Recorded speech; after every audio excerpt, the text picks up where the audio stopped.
All right, so let's talk about screwing and unscrewing bolts or unscrewing wing nuts or even your valve casings and stuff for brass instruments. You really need to know how to use a nut and bolt. Okay, that's what this is. And this may be used for extra credit at some point in the year. But the main thing is all of us need to know how to take a nut off a bolt. And it may sound like a funny thing to some of you because some of y'all might do this every day. Some of us don't do this every day. And if we turn something the wrong way, when we're supposed to turn it the other way, we could damage something. Or if we strip the bolt, it's going to really damage things. So we're going to take a closer look at how to do this. Now, like I said, some of us are a little more experienced at doing this than others. So this is a bolt, okay? And the nut is the thing that tightens down on the bolt, okay? Our biggest thing is when we have, say, like valve casings for your instrument, which we're going to learn about later. If we don't put these on correctly, then we can damage the instrument pretty badly. So we're going to try and work on how to do this.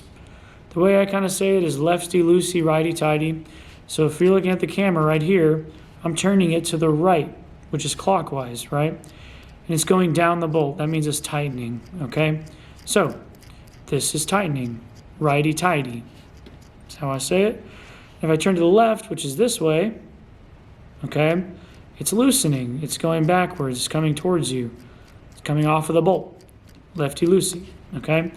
So that's kind of how I explain it. I'm sure you've heard that before, maybe.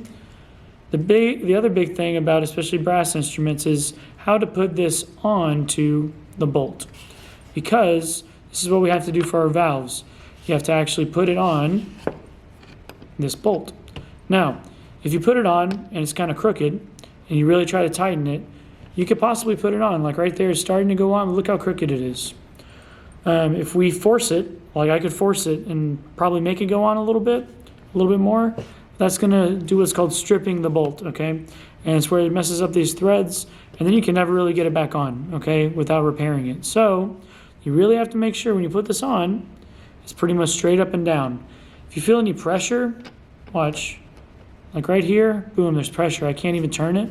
If it looks straighter, it's still not on the threads right. If you look inside of the bolt, or sorry, the nut, you see threads in there too. They're called threads, and these are threads. So we have to make sure that they line up correctly and we go clockwise to tighten it.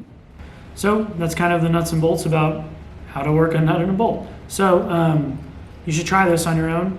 Your mom or dad or guardian may have a nut and a bolt at home to do something on. You just kind of practice before you do this on your instrument and do this on the valves.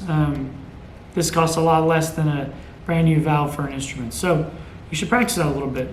Going up and down, putting the nut on the bolt, making sure it lines up on the threads. If you have any questions, make sure to ask your parent or ask us and get help. Don't ever force anything. If you force something, then you're possibly going to break something. Okay? Thanks.